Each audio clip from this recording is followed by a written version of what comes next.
Zahvaljujući Centru za nauku imamo tu privilegiju da imamo danas ovakvog gosta, tu je i direktorka Centra za nauku i nadam se da ćemo nastaviti tu saradnju. Mislim da ćete čuti jedno veoma zanimljivo predavanje. Vi ste oni koji slušaju ili koji su slušali možda časove iz posthumanog, humano-posthumanog, za njih će biti specijalno zanimljivo. Dakle, drago nam je što je tu naš gost, profesor, i evo ja ću dati profesoru mogućnost da vam predstavi, a i zamolit ćemo direktorku za nauku, samo kako da vam se predstavi, možda će neki od vas Dobro, samo da vam kažem da mislim da je ovo izuzetna prilika da prosto čujete nekoga koji je vrhunski stručnjak u oblasti robotike. Ono što je velika, da kažem, zabluda u današnjem našem diskursu o nauci je pre svega da stalno pređemo robotiku, koja je realno možda najviše napredovala. Dakle, mi se stalno vezujemo za informatiku, kompjutere, medije, međutim, robotika je izuzetno napredovala i dostiže gotovo granice naučne fantastike. Za one koje zanima posthuman i uopšte priča gde smo krenuli, čini mi se da ovo put može biti jako zanimljivo upravo zbog toga što treba da nam kaže gde je ta granica i da li uopšte više postoji granica između čoveka, mašine, odnosno robota. Evo, profesor Ishiguro. Ovo je naša direktorka Centra za nauku. Meni je jako drago, ja sam Aleksandra Decun, direktorka Centra za promociju nauke. Danas smo ovde u okviru naše manifestacije popularizacije nauke koja se zove Dani budućnosti robotika. Imali smo izuzetnu privilegiju da je tu profesor Ishiguro, da je bio u Evropi, da smo mogli da ga imamo danas u Beogradu i želeli smo to da podelimo sa vama. Ja se nadam da će biti više prilike da pričamo o onome što mi radimo i vi niste samo naša publika, vi ste ljudi koji treba da proizvode te programe, da približavaju naučne dostignuće, razmišljaju, da otvaraju debate i sigurno će biti još mnogo situacija u kojima možemo pre svega da razmenimo ideje, a onda i da zajedno sprovodimo programe. Naša emisija podizanje naučne pismenosti, obrazovanosti uopšte. Naša je ciljna grupa ukupna populacija bez obzira na obrazovanje i uzrast. Tako da ćete se svi tu negde naći ili kao oni koji posećuju naše manifestacije, ja sam sigurno i mnogo više kao učesnici i izvođači programa i oni koji su na zajedničkom zadatku kao i ova naša institucija koja je državna. To je ono što je specifično i dobro je da znamo da je država prepoznala važnost ekonomije znanja, a vi je sigurno znate. Znači, više o nama možete vidjeti na CPNRS, a ja se nadam da ćemo i sa vašim profesorima, sa dekankom i sa svima vama više sarađivati. Ostavljam svo vreme danas našem uvaženom gostu, više nego zanimljivo. Posebno će biti zanimljivo i za psihologe. Čula sam onako ampasan nekoliko komentara u vezi sa studentima psihologije. Juče sam čula da je 30% njegovog tima od 70 naučnika koji on ima u svojoj laboratoriji psiholog. Eto, prosto da otvorim samo taj mali detalj, da skrenem pažnju onima kojima je to možda buduća vokacija, da razmišljaju u tom kontekstu o ovome što ćete danas vidjeti. Na brzinu, bit će prilike drugi put za više. Hvala još jednom vama što ste nas primili. The floor is all yours. Okay, sorry. Well, so thank you for inviting me here. And well, as the professor they introduced, I'm going to talk about the boundaries between robots and humans.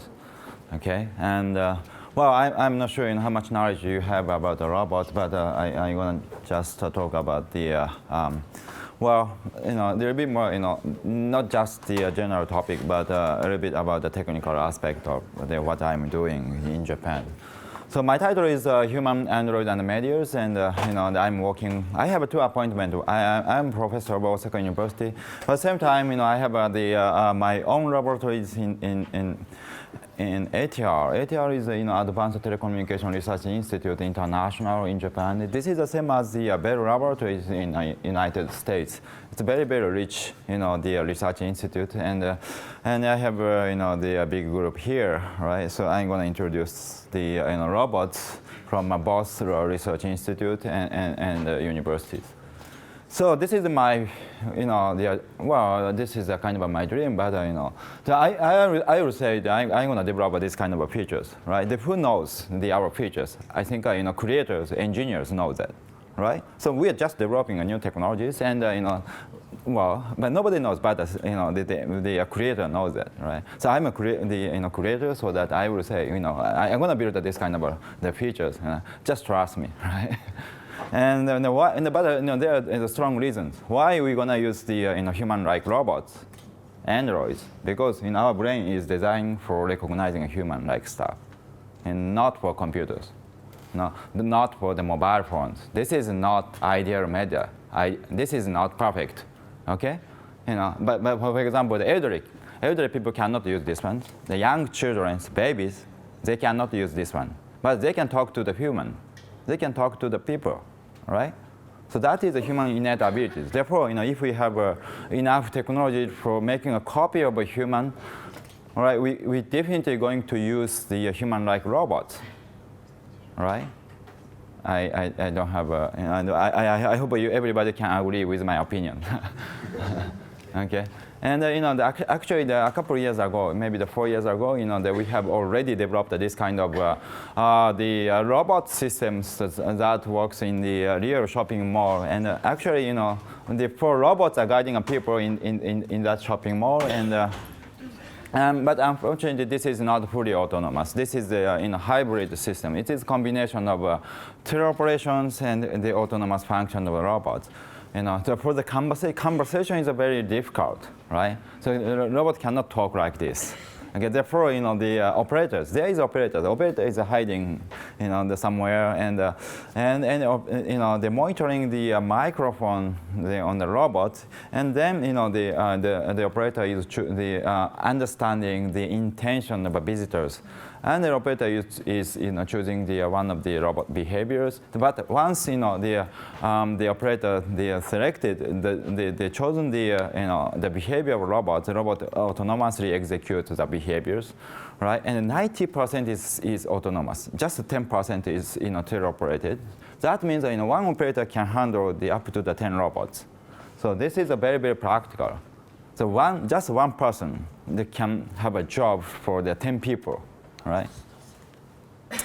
And we are also working with the Honda people, and the Honda, their purpose is to develop this kind of interactive, childlike robot. This is Ashimo, right? Their purpose is not to develop just a bipedal mechanism, but they want to have interactive robots like a human.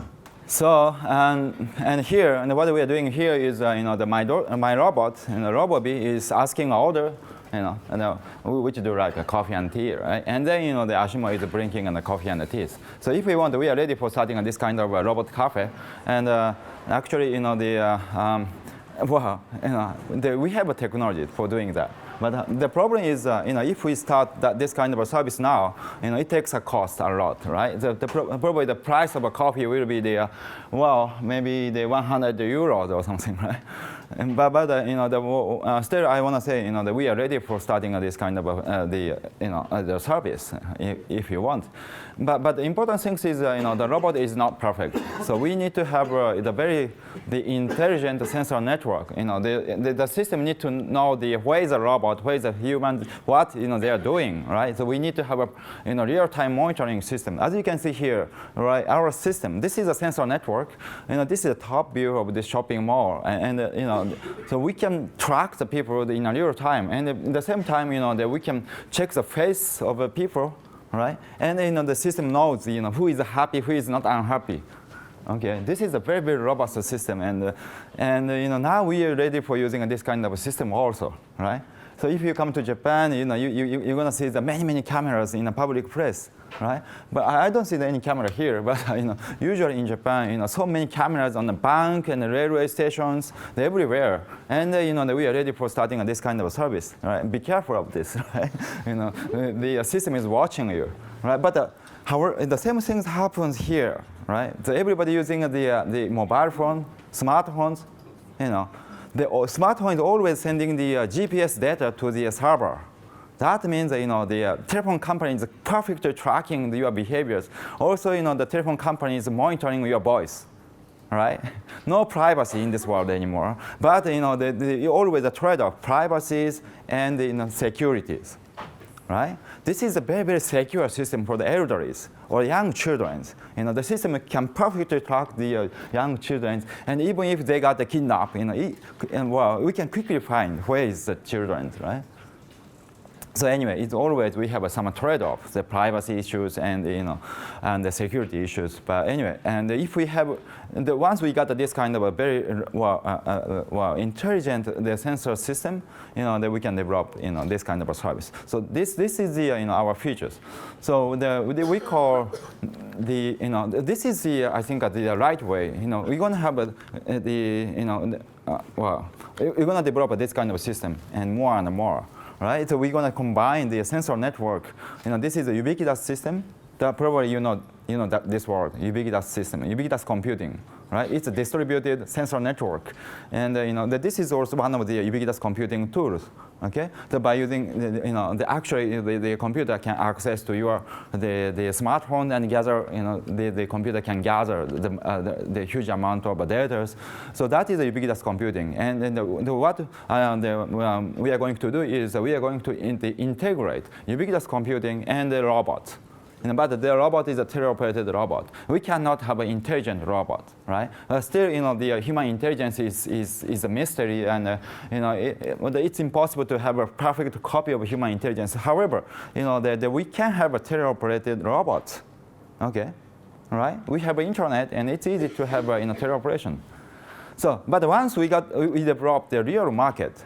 Okay, so the company can spend more money, and the company can develop the autonomous functions, right? So look at the automobile companies, car companies. The car is getting more intelligent, and actually, finally we could develop the perfectly autonomous driving system.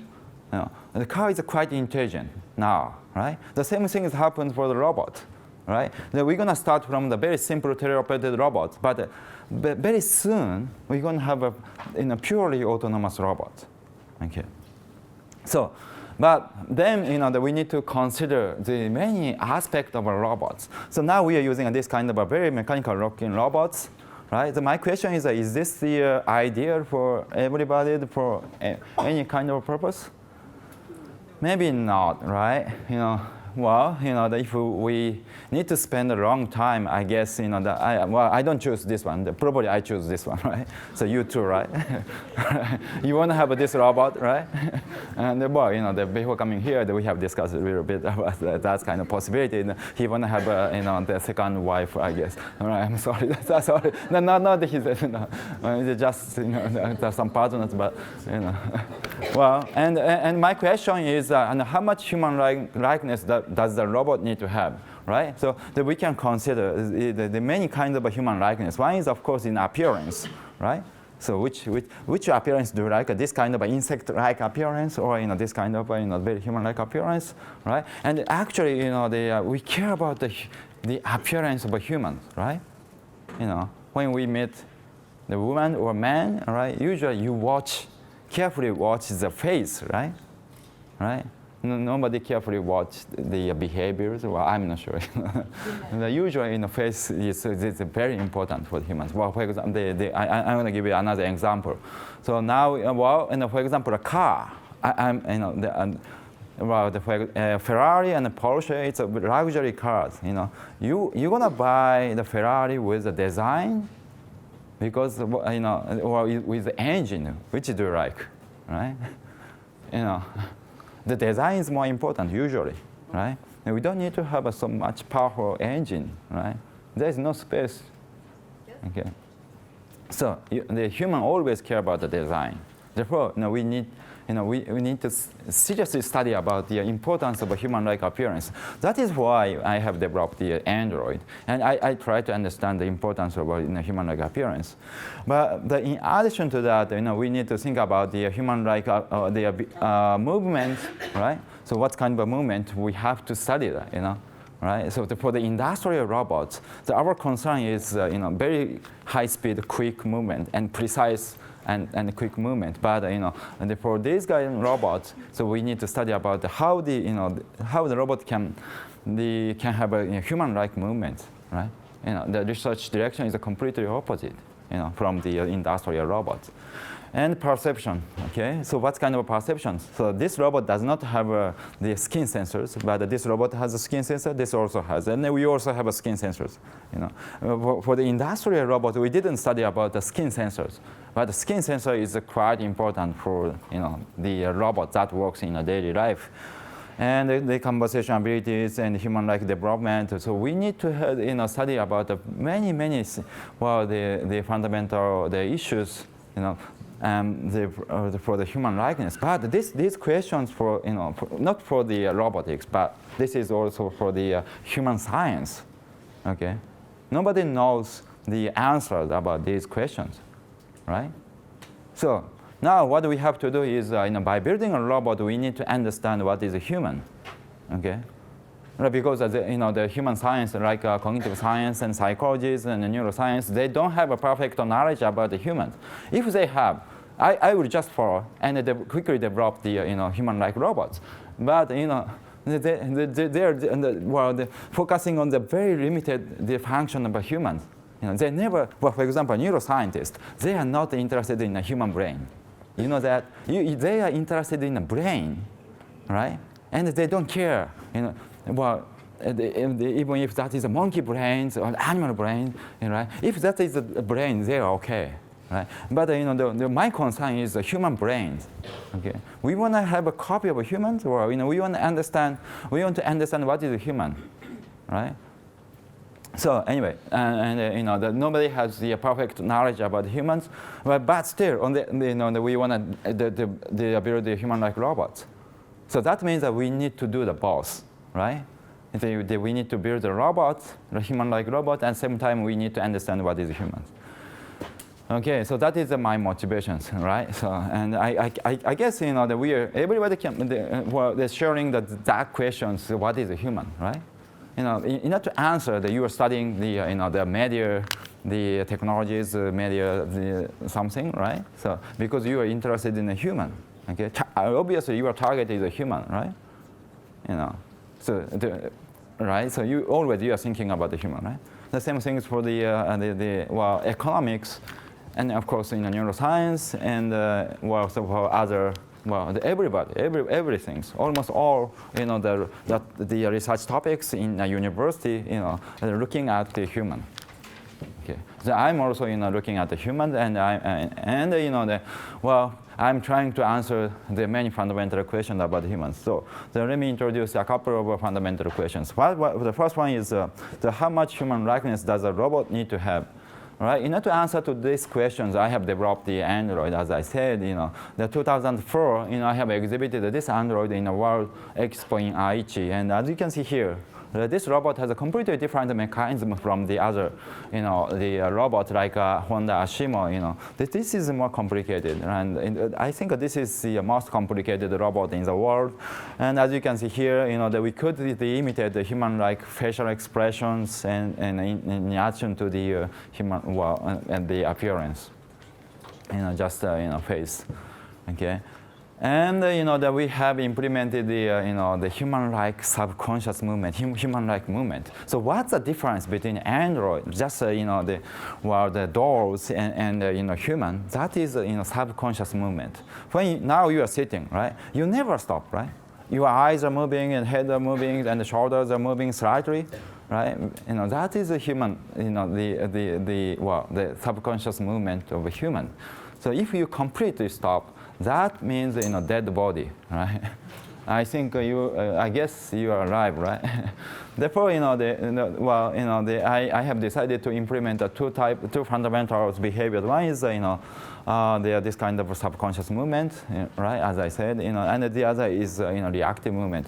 However, when I have implemented the subconscious movement, and it was quite human-like, but my friends, he's a neuroscientist. He said, oh, this is so human-like, but still, this is the brain-damaged person. You understand why? Okay, so we are not taking the same algorithm for controlling the human bodies. right? So what we are doing is it's just a simple copies. By using a very precise motion capturing system, that we have recorded the subconscious movement, and the robot is replaying. The robot is iterating the a kind of same, very similar behaviors, right? So therefore, it'll be difficult to say what's wrong, but we can feel something wrong, right? So now, we are working with a neuroscientist. They have some hypothesis how the human controlled our body, okay? And it's a model from the neuroscience. And we are implementing that kind of a model for having a better, the human-like subconscious movement. And so, in order to have a better robot, we need to study the neuroscience, right? So this is quite interdisciplinary, right? Robotics is not just for the robots. The mechanical engineering, we need to integrate the knowledge from neuroscience and robotics and some others, right? And here, do you know what's happened here? What's wrong is this, right? I have developed a very sensitive skin sensors, and then I could develop this reactive movement. This looks very natural. So,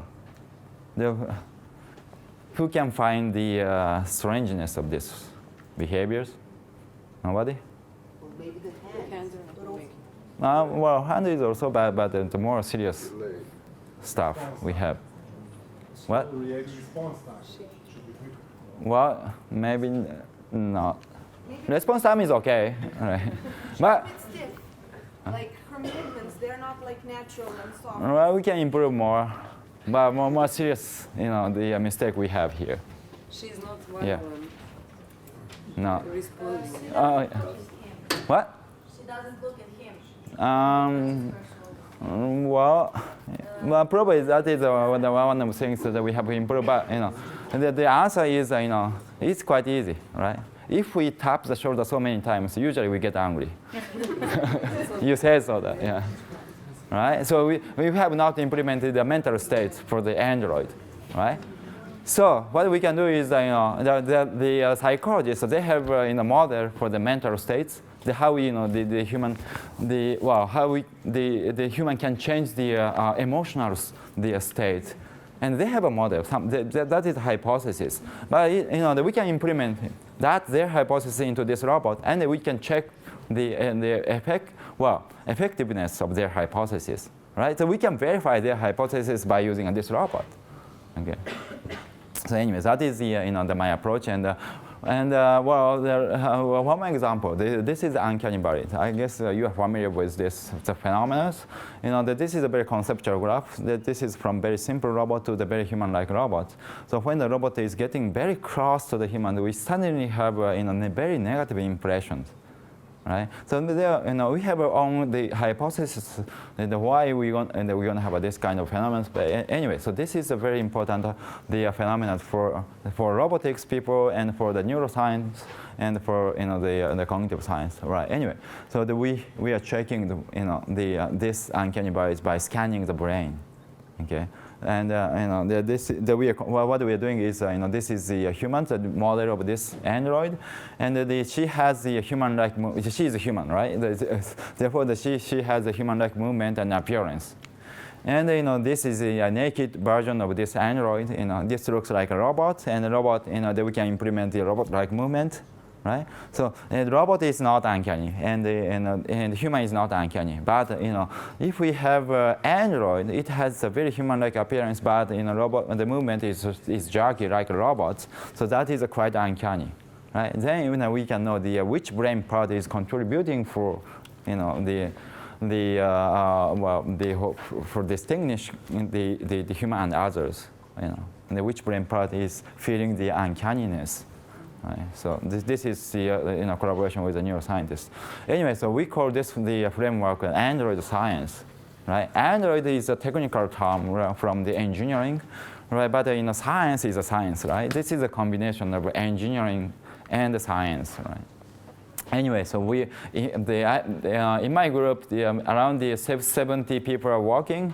I have many types of researchers, like cognitive scientists and the philosophers and the engineers, of course. and well, we are working together. And and we try to understand what is human, or what is human likeness. Okay, so all right. So if you have a question, just raise your hand. And any time. Today we have a very we have a time match, right? We can have some flexible, right? Their talk, their discussions.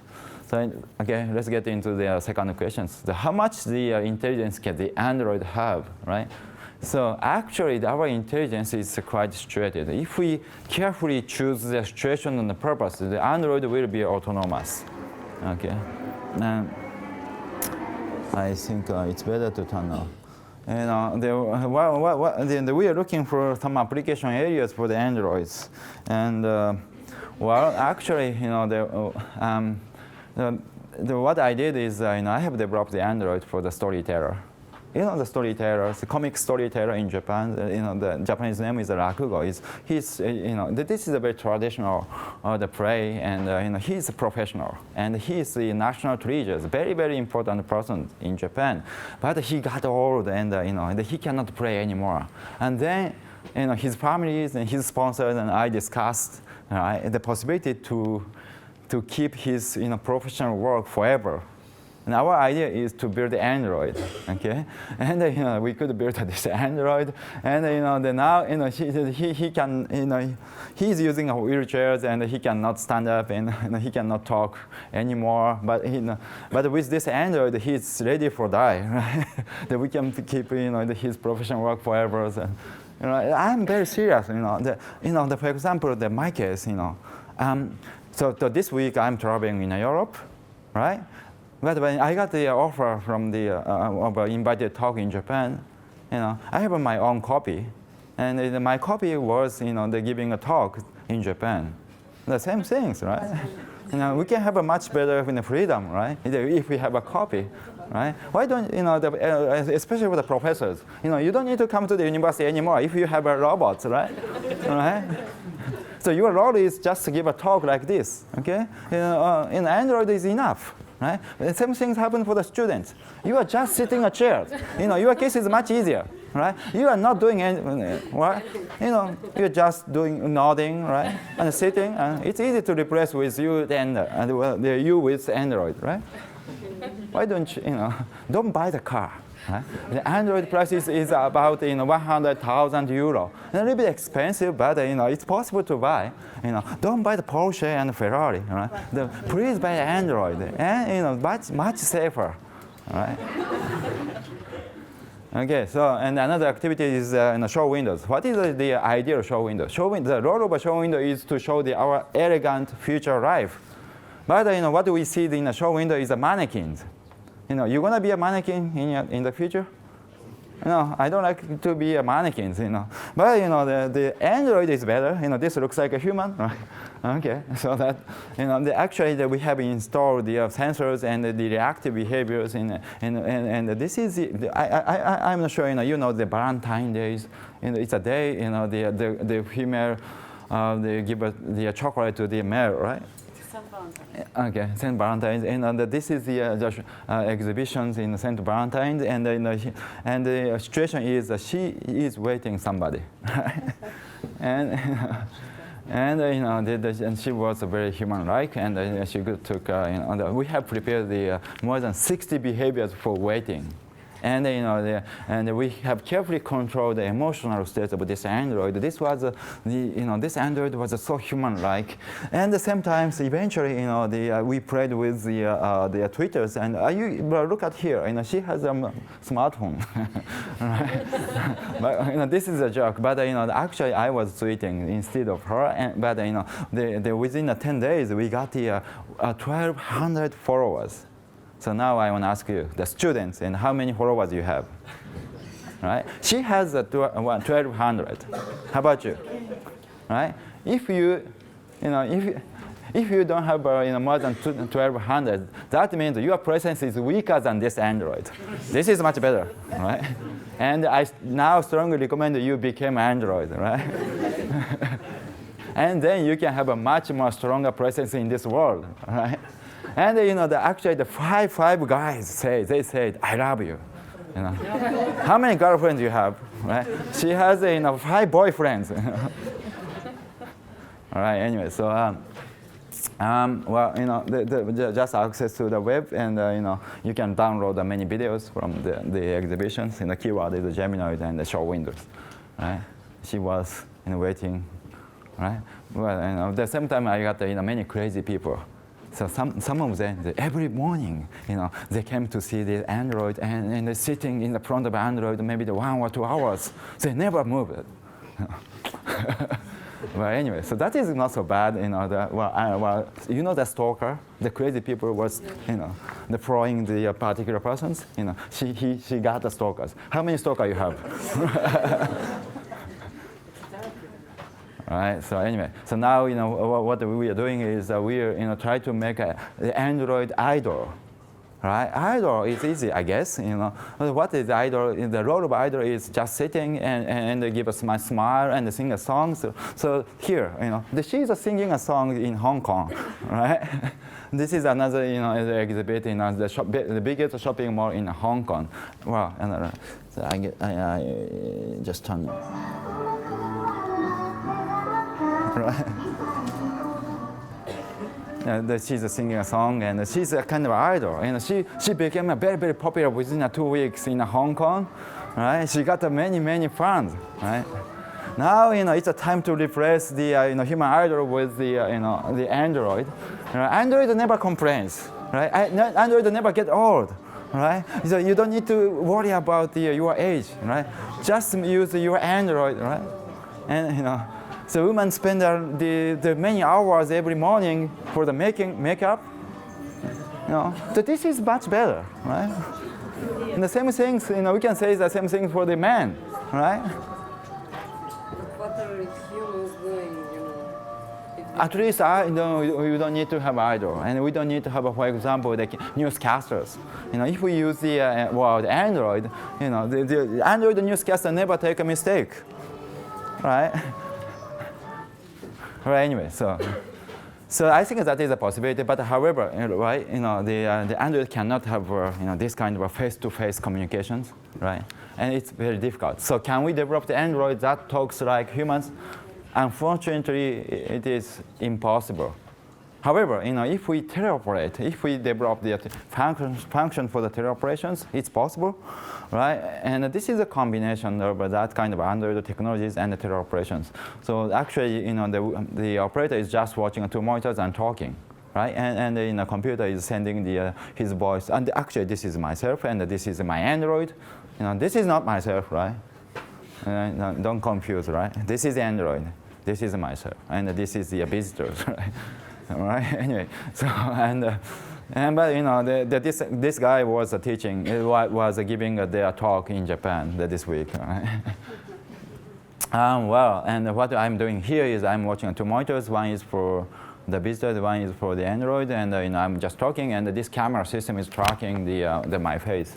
If I move my head like this, the Android head moves like this, and if I speak something, the computer converts my speech to the lip movement, and we can see the Android lip movement. And this is pretty good. I mean, both the visitor and the operator, both they can adapt to the Android. Actually, we can accept this Android body as my own body. Right? My body is not Android today, but near futures, I may replace myself here. Right? Well, anyway, I'm gonna skip.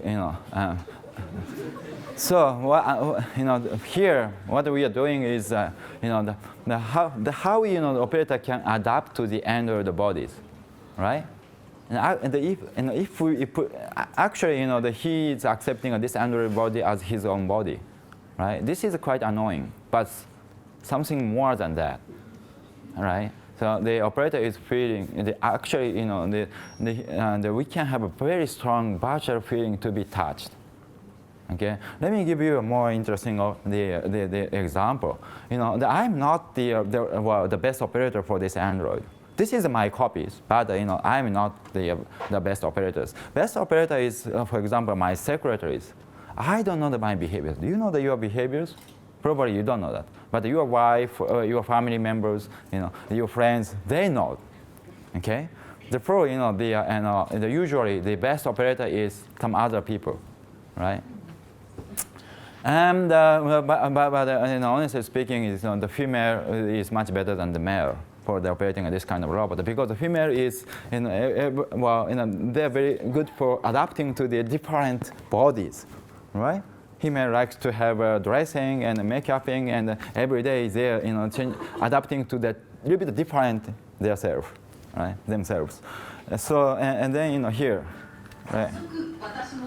He is operating my bodies, my Android, and he's talking through this Android, right? The voice is coming here, and she's asking, please touch to my body, right? And I'm touching to the Android, not her body, right? And she could feel to be touched. She could feel. Yeah. Yes. There is the many psychological tests, psychological studies, and cognitive studies about this kind of adaptation. When we see some synchronized, when we have synchronized the robot, the robot will be a part of our bodies, right? So look at again. So this means Touches the robot and she feels the touch. How? Because the robot is synchronizing. So well, for example here, I'm not sure that this is my arm or not, but my arm is synchronizing. So if I say the move left or right, the arm is synchronizing to my order, right? Then I can accept that this arms as myself, as my bodies. I don't see where is the connection, actual real connections, right? My eyes is here, right? If I have an eye here, we can have some objective views, but we cannot have objective views, right? And that is the basic function of a human brain. Okay. Anyway, and actually we did the psychological test very carefully by scanning the brains. But I think I don't have the time today. But what we are doing is let me simply explain that. This is the human brains. When we send some order to move the arm, right? What we are doing is we have two passes. One is the efference copy. The other is the afference copies. Right, and the important thing is for the afference copies, that we have there are two passes. One is for the visual feedback. The other is the proprioceptive feedback. Right, and what we have to the proof is without the proprioceptive feedback, that we can adapt to that Android. Right. So the question is how we can erase this one. Right. So the teleoperation, the operator may move some arms or doing similar things with Android. Right. But if we use the brain-machine interface, okay, by directly catching the brain signal and send it to the Android, we can completely erase the possibility of proprioceptive feedback. And actually, we could do that, right? And then we got, and then we have, we did some experiment by using the brain-machine interface, and she is directly controlling the arm movement, but still, and then suddenly, we did injections. Not for the operators, but for the Android, but she could feel the very, very strong feeling. Okay. So anyway, so actually, scientifically, we could prove that we can share tactile sensations by using Android. So anyway, so this is But roughly speaking, I think this explanation is much better. We cannot have a perfectly objective views about ourselves, right? Therefore, the brain is just expecting that our body is properly moving, right? No tight connection, the brain and the bodies, right? Therefore, that we can accept that Android body as our own bodies by, if we have some synchronizations, right? Even if it is not perfect, it's okay, right? And you believe that your face, or for example, the voice and the well, the body movement, but actually you don't know that. Well, for example, the face, every morning you are watching the mirrors, but that mirror image is completely different from the photograph. Please compare the mirror image and the photograph. That's a completely different persons. But still, nobody watching the mirror image, right? You need to check your face with a photograph, but you never do that, right? Every morning you are watching the mirrors, and you think, oh, today I'm okay. Man, no, you are not okay, right? You have a seriously misunderstanding about your face, okay? The same thing happens for the voice. You don't know your voice. If you record your voice with the voice recorders, and if you hear that, it sounds like a completely different voice. But that is your voice, okay? You cannot explain how your body is moving now, right? How eyes you're moving now. You cannot explain it. We cannot access to each muscle, right? So that means that you cannot understand yourself. Right? That means that the brain and the body, we don't have a tight connection. Therefore, the brain can easily accept a different body like this. Right? I hope you agree with my ideas. But anyway, by using this is a new medias. By using this one, we can transfer our presence to the distant place. It's quite easy, right? And we are running actually. What I'm doing in Japan, I have 2 appointments, the university and the research institute, and this robot is in a research institute. And and when I don't have a time to visit the research institute, I'm using this robot for the meeting. It's easy, And they can feel my authorities. This is completely different from the TV conference, same as these situations, right? Of course, the difference is that. Why is different from TV conference? What is? They can touch. Do you touch lecture every time? No, how do you think? Is this a TV conference? So now I'm talking here. Same as this. My appearance and talk and well, everything's there, right? The same as this situation. The difference is, of course, he doesn't have a brain, and he doesn't have a stomach or the organs. But I may not have the brain here. Did you check it? You didn't check it. You just believe that I'm human, right? No, okay. Thank you. The same situation. Of course, we have to improve more, right? But if we improve more and more, the Android will be more human-like, right? And if I take their seat and if I don't move, right? If I speak like this, it's easy to replace with Android, right? Okay.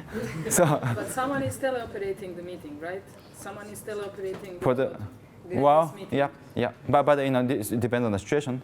Okay. Well, a kind of a simple. In Japan, usually, the student never ask questions. In such case, it's easy to pre-record and replay. Right? And the problem is, this is a research institute, and if the research institute says if I use this Android, they cannot pay for me. Why? Actually everything is here, all right? Of course, my brain and the stomach is not there, but so far they didn't check it. So, right? So, are you checking your colleagues in the universities? If they have the brain or stomach and organs? You did a very good job with the eyes. Are you programming the eyes or just the movements of? No. We are carefully, that is one of the very important topics. It's a collaboration with the psychologist, and eye movement is quite important, right? We are carefully, we have developed the human-like eye movement, the computer program for simulating the human-like eye movement. It's a kind of a chaotic system.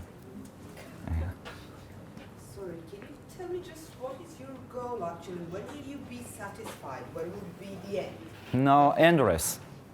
No end. Endless. No, it will be No, our Android, it's endless. Someday I'm gonna completely replace myself with Android. That is a goal, but I'm not sure when I can do that. Once I got I could replace the human with Android, then we can access to the Android. I mean, we can just open the Android, but I cannot open you. Right? I cannot cut your body. right? It's illegal, right? But for the Android, we can do that. And then we understand what is a human, right? You think Social. we understood human through androids? Yes. How do you check the he is not Android?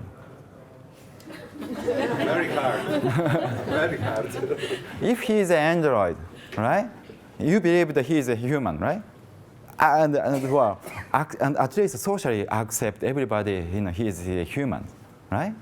But eventually they suppose that he is the Android, right? Then we can open his body and we can check precisely what kind of a mechanism he has, right? But the assumption is that you program everything, right? The Android, when people, yes, you cannot program everything. Well, Because in Android, what's everything? What's everything?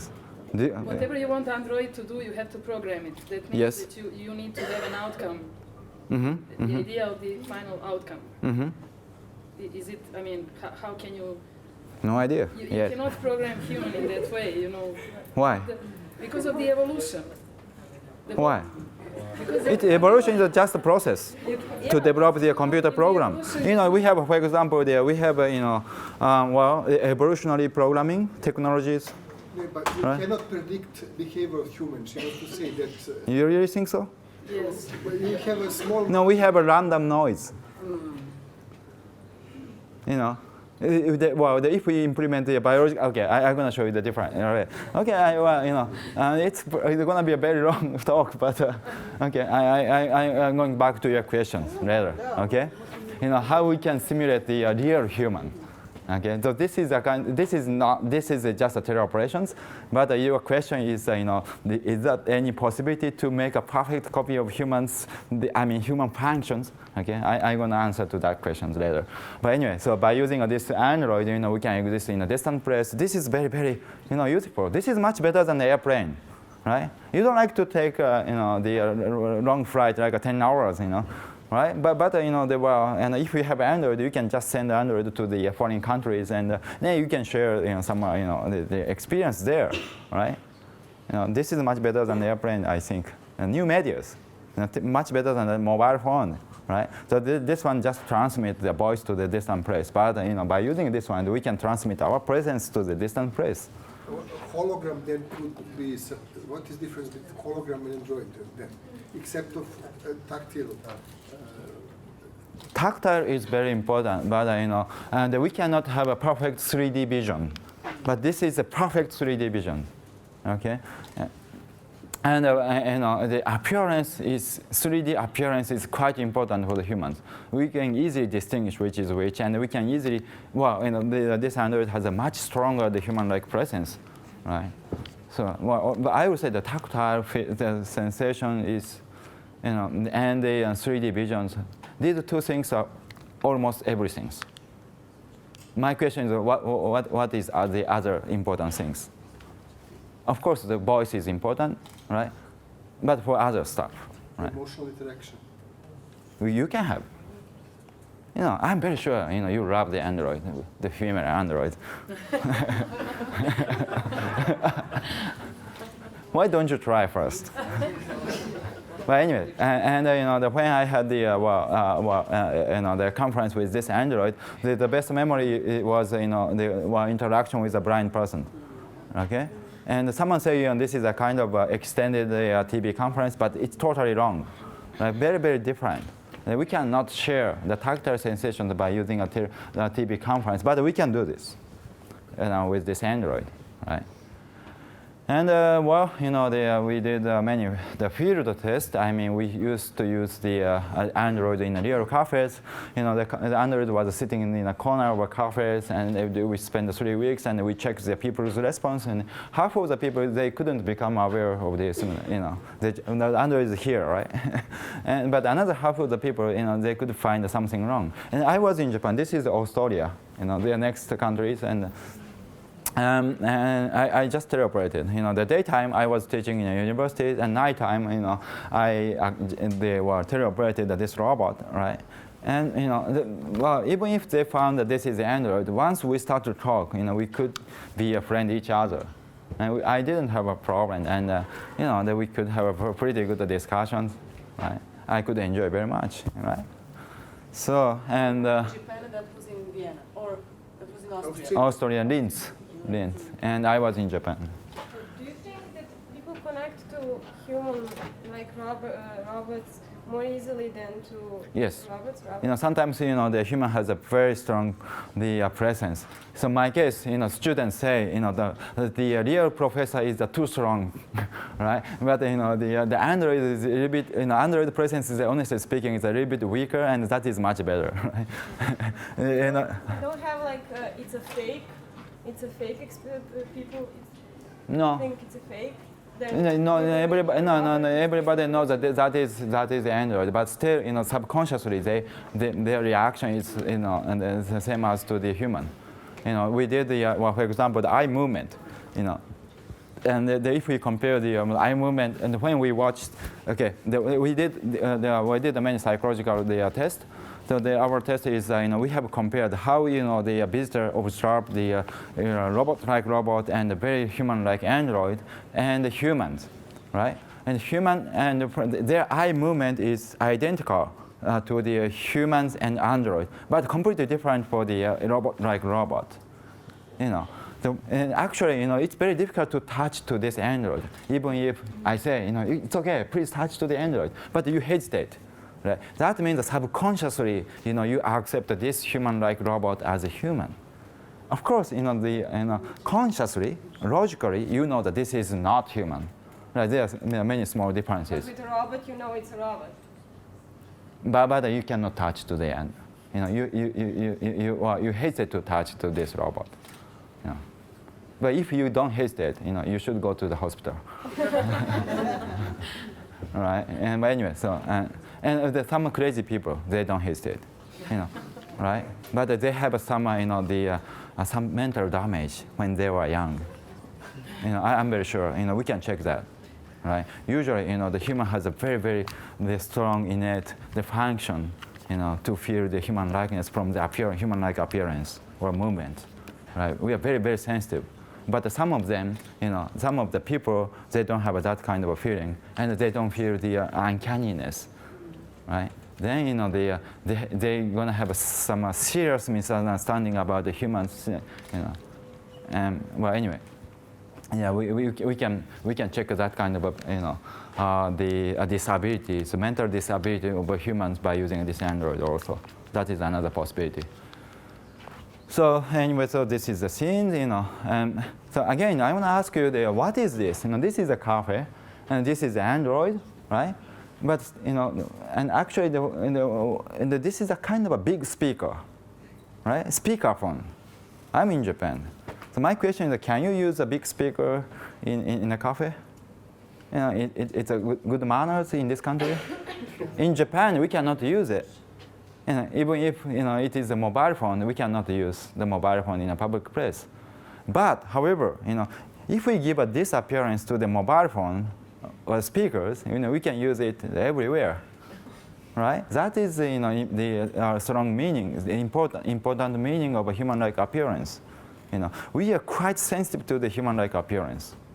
Okay, so some of you may be Android, but you know, nobody complain, right? If you have a human-like appearance, right? So, well, what time do I have after this? You know, it's 12. It's okay. It's okay?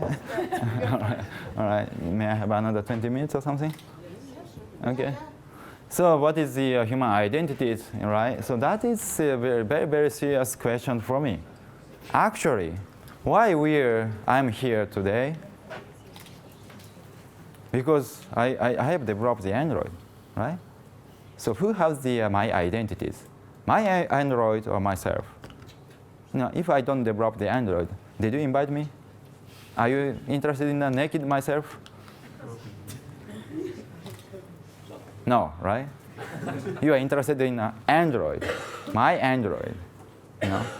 So I cannot survive in this world without Android, because Android has my identity. Don't you think so? So if you want to think about that, please watch this movie. right? This is a very interesting movies. Eventually, Hollywood made movies based on my studies. Title is a Surrogate. You can buy the DVDs, and you can get the. Have you watched it? Right? Yeah. And in the beginning, in the very beginning of the movies, you can see the myself and androids, and if you buy the DVDs, you're gonna see the my message and my laboratories, right? In additional footage. Anyway, so Robotic human surrogates combine the durability of a machine with the grace and beauty of the human body. With most people living their lives through their surrogate selves, our world has become a safer place. I think we may actually have a homicide here. First one. Anyway, that is not futuristic, So actually, in my lab, we have a couple of androids like this. Okay, so and she's the Japanese, but she's a quarter of a Russian Japanese, and I guess that she looks much better than me. And he's the Danish professor, Professor Henrik Scharfe, and they're from Aalborg University. He also has the android, and finally we got the 3 androids, and we put the 3 androids in the same room, and 3 of us, the teleoperated the androids from different places, and we checked what's happened there, right? But it was quite natural. We didn't have any problem. So everybody, and the 3 of us say, yeah, this is okay, this is acceptable, right? Let's have this kind of a world, right? So I'm very serious, Then maybe I'm gonna get old soon, and I need to stay in a hospital. Then I never hesitate to use my android for giving a lecture in foreign countries, in my universities, right? Still, I can keep working. So this is a very serious solutions for the Japanese societies. We're gonna have, we don't have enough number of young people, but we're gonna have, many elderlies. So elderly need to keep working. How we can do that? This is one possibility is to use a robot like this. Okay. So in the movies, so there when it's the interesting conversation in the movies, but the most interesting conversation was that someone said you are similar to your surrogate. So this is wrong. Surrogate means the teleoperated android. It's a copy of the person, right? The name of robot, right? But this is wrong. We have to say the surrogate is similar to you, right? If we say like this, the surrogate has the identity of the person, right? But my case, right? In the universities and in a research institute, everybody said, "Oh, professor, you are getting similar to your surrogate or your android." No, I say, no. Android is similar to me. All right, it's opposite, right? So anyway, again, if we make a copy, right? So the copy never get old, and the copy, usually, the human identity has a peak. So, all right. So I'm not sure which age is your the peak of identity. But if we consider some movie stars, for example, the Arnold Schwarzenegger's play, he played the Terminators, well, nobody knows the today's his face, but you just remember the Terminator's face. Okay, so that is his identity. And obviously, you also have a peak of your identity in your life. And then you're gonna make the android in the peak of your identity, and android stay there, right, and survive forever, right? And the people always remember the android and forget about you, right? So you like this kind of a discussion? I'm not sure. But anyway, so that kind of thing happens for me already, okay. Next challenge is Android. It will be more than the human or not. So Android this is a technology, so that if we want, we can combine the best parts, best appearance, best facial expressions, best movement, and the best talking. Then we're going to have a perfect Android. Android will be much better than you, Okay, and you know, well, if we want, you know, this is the technologies, and you know, therefore it's easy to have a much better facial expression than you, right? That we can install the enough number of actuators, you know, actuators as much as we want, right?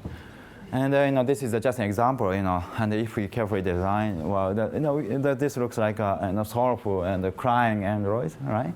So what I want to say here is Android can have emotional expressions, facial expressions, and you know, well, this is a bit different the example, but a little bit similar. I mean, well, Android can represent, you know, how the people are going to die, right?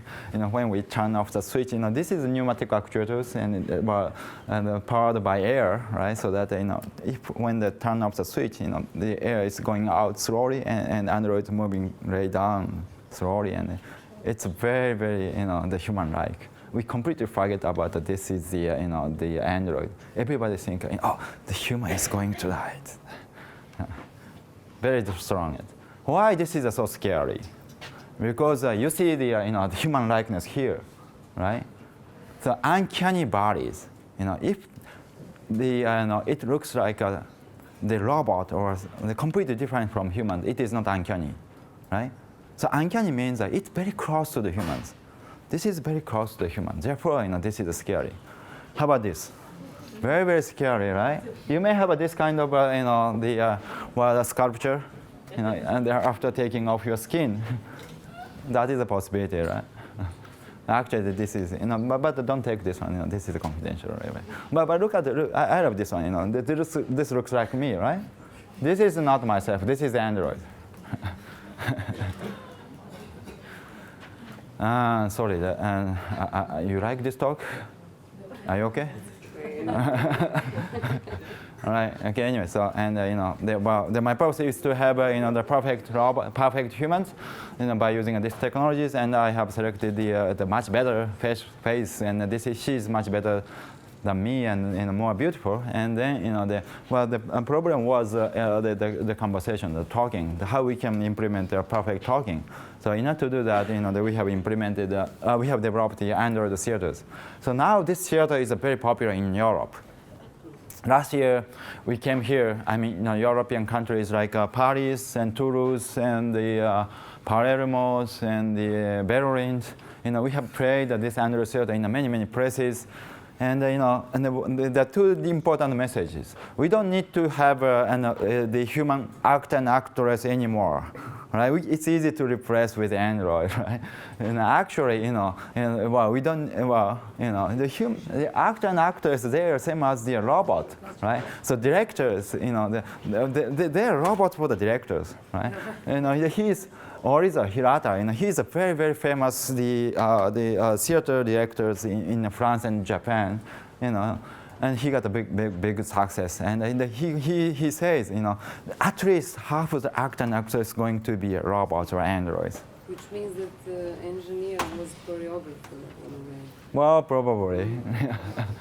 Yeah. And how do you power them? Are they working on batteries or? You know, actually, you know, the Android is much better, more possibilities. You know, there are no limitation. You know. What do you mean, no limitation? Well, if you how do you power them? Do you have a battery installed in? No, they don't need to have that kind of you know, the mind. I mean, the actor and actress, they don't need to have it. No, the batteries or power is by electricity, oh, yeah. by batteries or. Here, you know, we have the cabling, but you know, it's easy to replace with the battery powers in futures. But now we are using a pneumatic actuators here, right? So we need to have a compressor, but you know, very tiny air tubes, and you know, some connection to the computers. But the power is battery is enough, right? Well, so you know, literally turn it on, turn it off. Same as human. Every morning we are turning on our power, right? We are eating, right? So no difference, I think. But anyway, so funny thing, the important thing is that, you know, the French, theater, the theater people, they have accepted this Android theater as the traditional theaters. That is the most important things, right? We could replace a human with Android, at least in the theater activities. the another message is, well, that we could represent a kind of, the perfect humans in the theaters. She was very beautiful, and the story is like this, okay? And she is a human, right? She is the android, and they are going to talk about she's going to die. Therefore, her daddy had to give her this android. That is the story, and and they are talking about the human likeness, happiness of humans, and the human what's the human likeness, something like that, right? They are talking about the humans. So this is quite dramatic. Then I thought that we should pray it in a cathedral or in a church, right? So the church is a very holy place, and it's a very important place for the human. Okay, if they accept this android theaters in a church, well, probably the people may change their minds. They start to accept the the android as a human, right? And actually we did 2 years ago in Linz. Right, and this is the biggest the cathedral in Linz, and we discussed with the people in the church, and they understand well the importance of this kind of the trial, the challenge. The church is also the place to think about the human itself. Right, and if we bring the this human-like android, that means that we can give a chance to think about the human, right? But of course, they carefully check the scenarios. If we cannot use the wrong words, right? The wrong sentence, but they carefully check the scenario. But finally, they have accepted, and we have prayed many times. Maybe the 2 weeks that we have prayed more than 10 times, and we got a pretty good reputation. Actually, this was a great success, and the many people cried by watching this, and the theater there. And after that, we got there are so many offers from many countries in Europe. But anyway, but at the same time, I got the problem. Problem is, the people said that she is so beautiful, and she is so beautiful, and she is not so human-like. Of course, she is a very beautiful human, but too beautiful as a human. The human usually more complicated. The human should have a kind of a dirty aspect, dirty stuff. But she is very clean, too clean, and she looks like a Maria. Right? So my purpose is not to to make a god, right? My question is, what is a human, right? Not human, not God, right? So I would say, the perfect android human is not so human-like, I guess, right? So. One question. Yep. Let's say after a whole day full of impressions, you yourself, not your android, didn't feel anything. So how do you process all the impressions from the past day of your android? And how much time would it take for you to, as a human, feel what the android felt, and which is the impression of the, for instance, meeting, communication with people, etc.? You're asking my feeling? Well, the recently I think really I can share the experience with real time. Not real time. My question is where is my history, my experience, right? I can remember what I did, but that is not the subjective observations. The objective observations, right? If you remember me, that's gonna be my experience, my histories, right? But let's say I met your android. Yep. And you talk to the android, right? And people remember about Android, but Android has the same looking at me, right? For example, I'm using Android in Japan this week, right? And everybody, when I go back to Japan, and the people are going to talk about the Android, but that sometimes they're talking about me, okay? But that we cannot have a perfect memories. I may forget about for example, last week I don't remember what I did in other countries, right? But other people remember that, right?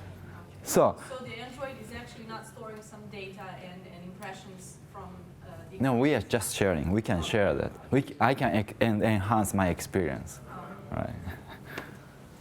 Well, anyway, that is a possibility, you know. And well, anyway, so what is a more human-like? So you know, so my purpose is, honestly speaking, my purpose is not to just develop the copy of humans, but you know, I wanted to understand what is human, and I wanted to understand the important factors for the human-human communication or human-robot communications. Therefore, you know, finally I started a completely different project with this design. Okay, well, basically, you know, the human does not recognize other persons from just one pictures, right? When we are, you know, when we identify some other the persons, you know, usually we access to the many modalities. So we carefully check the facial expressions and talking and snare and well, the movement, many factors. So complicated. So roughly speaking, so we have just imagination about the person. Okay, so what I want to do now is I want to maximize that kind of imagination. So what kind of you know, a robot can maximize the people's imaginations? So this is my hypothesis. So this looks like a human, definitely. This is not dog, right? Right. This is not squid, and this is not octopus, right? This is a human, but we cannot tell the age and genders, right? So I thought, you know, that this kind of a very simplified, minimal design, maximize our imagination. Actually, you know, and it works very well, and especially for the elderlies. You know, this is the same as the Geminoid, the teleoperated android. You know, this child is talking through the internet, and the voice is coming from here. So, and please imagine what happens when you are talking with somebody by phone. Usually, you have an imagination about the speakers in your head, right? And here, well, the same thing happens. He could have an imagination by hearing her voice, but you know, difference is, you know, he can mentally project that imagination onto this neutral appearance, and then, you know, no difference in the world, and the elderlies love to talk to this, you know, the minimal design in robots. And this is from the Australians, and we are now, you know, running the field test in Denmark, you know, and especially for the very well, you know, the elderlies, they're staying in a hospital, that they love to talk. So usually they don't like to talk the adults, like even if they are medical doctors and volunteers, they hesitate to talk. But you know, when you know, with this the robot, right, the minimal design of a human, you know, they never hesitate to talk. No exceptions. Right, and we have invited so many elderly so far. Do they project someone onto this door? Right, right. You know, they can have own imaginations. You know, we are carefully, you know, interviewing the elderlies, but you know, elderlies, you know, always they try to remember the best memories. You know. And always, you know, they are always playing with the best memories. And you know, and if we give, you know, the Android has a very, you know, the personal character, very strong personal characters. But you know, here, it's different, right? It looks like an angel. What? It looks like some kind of modified angel. Angel, right, but probably, yeah. Yeah, there are many kinds of interpretation we have it, but you know, actually the Danish government likes this robot very much, because you know, this is much different from the telephones. When we, you know, if we make a telephone call to the elderlies living around in the local areas, you know, just after the telephone call, they feel the very strong loneliness. But here with this one, they can feel the you know, presence of the persons, and they don't feel the you know, loneliness anymore, right? So you know, they're seriously well. It's a 5 years project. Please, you know, if you are interested in that, you know, please check the web for the patient at home supported by Danish government. You know, you will see the many activities. You know. Anyway, what is the most important modality for this robot? Two things. One is you know, the voice. Right? So elders are hearing a voice right? And you know, this is huggable, right? And then I have just picked up the two modalities for this one. You know, this is the mobile phone holders, smartphone holders. Just make a phone call to your friends and put it here, and you talk like this, right? So this is a pretty good. You got to try. And then you understand what I'm talking. Why Adri love to use the the robot, right? This is a very, very good, right? Please try this, okay? And the feeling is completely different. Actually you can have the feeling to hold that person, right? And I know at least that we have a couple of the couples. They are just a friend, but and after I give this one to the couples, their relationship is quite normal. Nothing happened there, right? But after using this one, suddenly, their relation was very, the cross and they. Can you give them to touch? Sure, right? And so I guess today we have many young people, and and someone was thinking to propose somebody, right?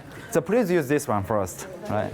And then you can erase your barriers between you and your girlfriends and boyfriends.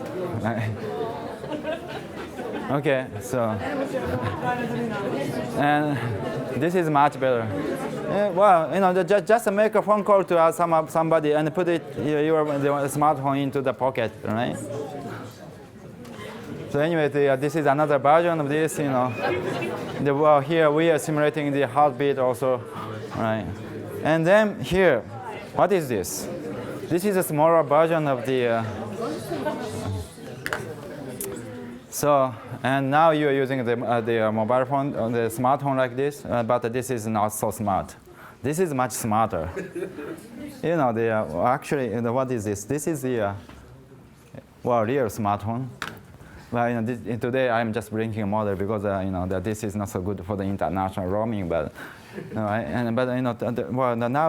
smartphone has a voice recognition functions, and people are talking to this black box. That's crazy. We don't have that kind of a brain, right? We have a brain for talking to the human, as I said in the beginning of this talk, right? So, and definitely we're gonna use this one, right? Now I have this, the mobile phone, and the near futures. I think that we're gonna see this kind of scene, and everybody is going to use this one. The way we don't like to talk to the black box, it's crazy, And we don't like to talk to the chocolate or something, right? We want to talk to the human. So this is much better, right?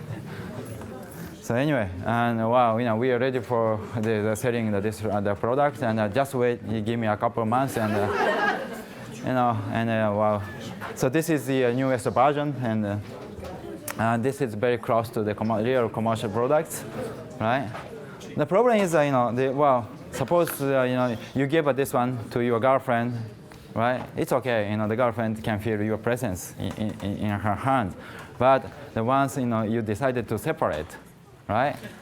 So that problems, right? Still, your girlfriend may feel your presence. In such case, you can remove the skin and put the new skin there, right? This is removable, right?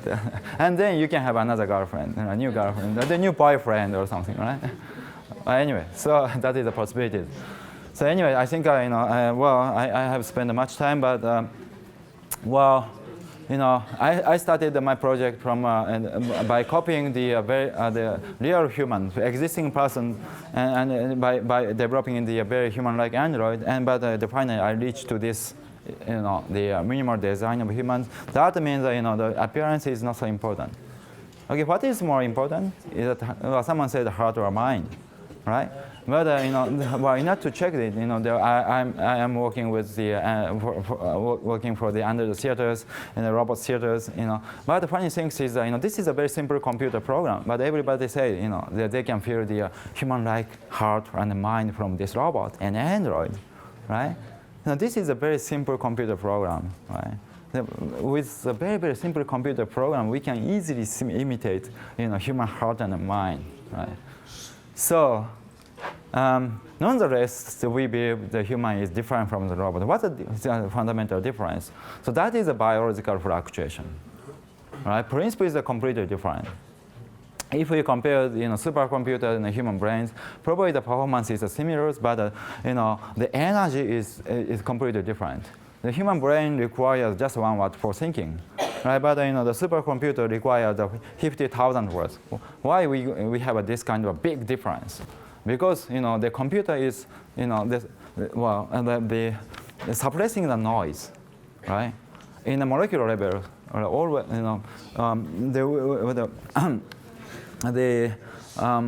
we have thermal noise there, right?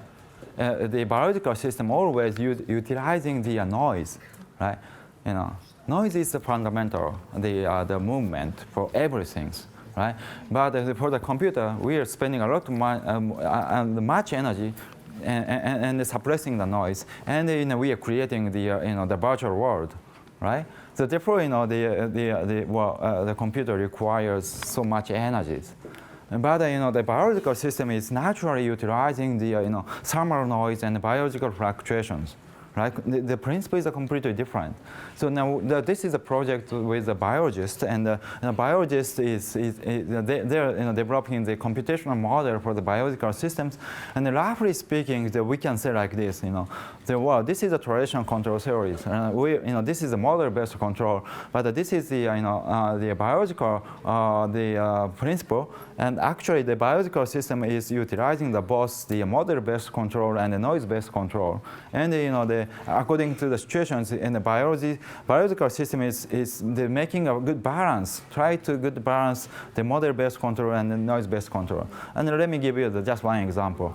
If we have this very, very complicated robots like human arms, human muscles, right? We just made a copy of a human muscles and the bone structures.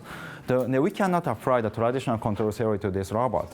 But by using that kind of biological principle, that we could control this robot, right? And the principle is quite easy. You don't know you don't know how many muscles you have in your hand, but still you are controlling your arms. How you are doing that, right? And suppose I need to get this one. I need to move my arms from here to here. The simplest solution is first just I send the large noise to all muscles, and the arms moves like this, right? The arms takes a kind of a large random movement, and eventually my hand getting close to the target, and then I suppress the noise a little bit.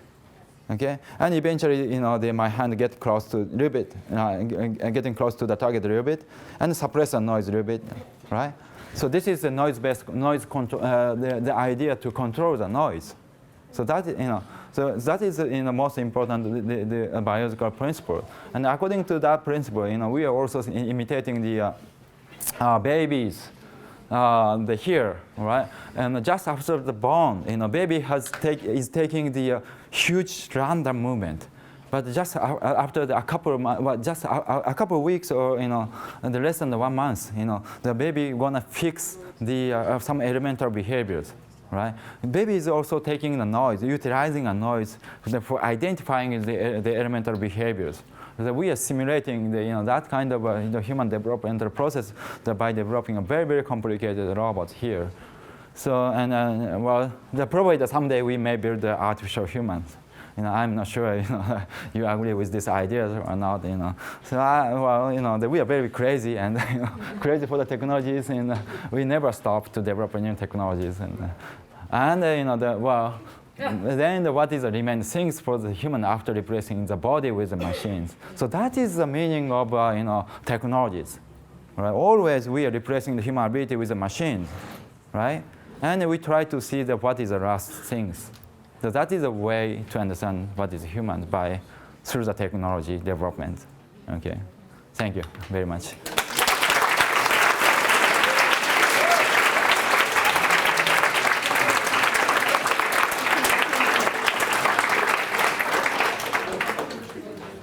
Have to touch, Professor. I may be Android, right?